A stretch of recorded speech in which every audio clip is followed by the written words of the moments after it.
बहुत पुराने समय की बात है। एक गांव में एक भले आदमी गंगाराम का देहांत हो गया था। तो जैसे ही उस आदमी के परिवार वाले उसकी अर्थी को शमशान ले जाने लगे, तभी अचानक एक मोटे ताजे सेठ ने उस अर्थी का एक पांव पकड़ लिया और बोला कि मरने वाले इस गंगाराम से मैं 2 लाख रुपए कर्जा मांगता हूँ। इसीलिए पहले मुझे मेरे पैसे दे दो, तभी मैं इसकी अर्थी को शमशान ले जाने दूंगा। अब तमाम लोग तमाशा देख रहे थे। तभी उनके तीनों बेटों ने कहा कि हम तुम्हारा कर्जा नहीं देंगे। पिताजी का कर्जा पिताजी जाने, और वैसे भी वे अब इस दुनिया में हैं ही नहीं। अगर तुम्हें इनकी अर्थी ले जानी है तो ले जाओ।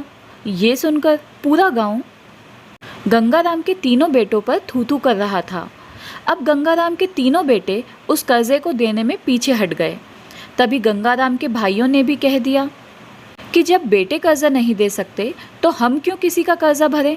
अब गंगाराम की अर्थी को वहाँ रुके हुए बहुत देर हो गई थी।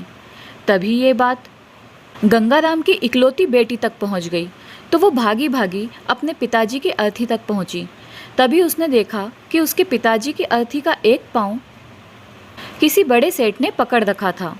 ये देखते ही उसने आंखों में आंसू लिए अपना सारा जेवर और जितने भी पैसे उसके पास थे वो उसे दे दिए, और फिर उस सेठ के आगे हाथ जोड़ते हुए ये कहा कि सेठ, अगर ये सब जेवर बेचकर भी आपका कर्जा पूरा ना हो पाए तो मैं खुद आपका सारा कर्जा चुकाऊंगी, मगर इस समय मेरे पिताजी की अंतिम यात्रा को मत रोको।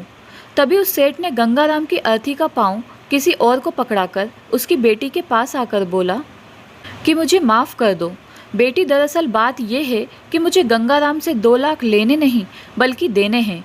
गंगाराम ने 3 साल पहले मेरी कुछ मजबूरी पड़ने पर अपनी एक ज़मीन बेचकर मुझे ये 2 लाख रुपए दिए थे, और वो तो इतना भला आदमी था कि मुझसे 1 रुपया भी ब्याज नहीं लिया।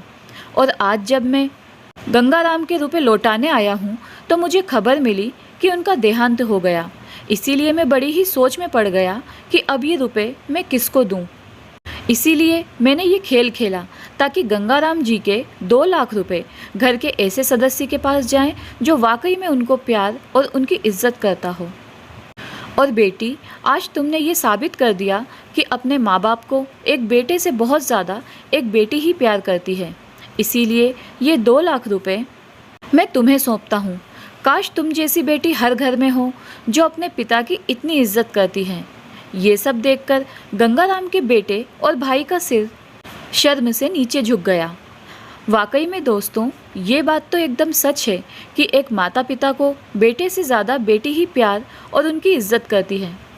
इसीलिए दोस्तों, बेटी बढ़ाओ और बेटी बचाओ। धन्यवाद।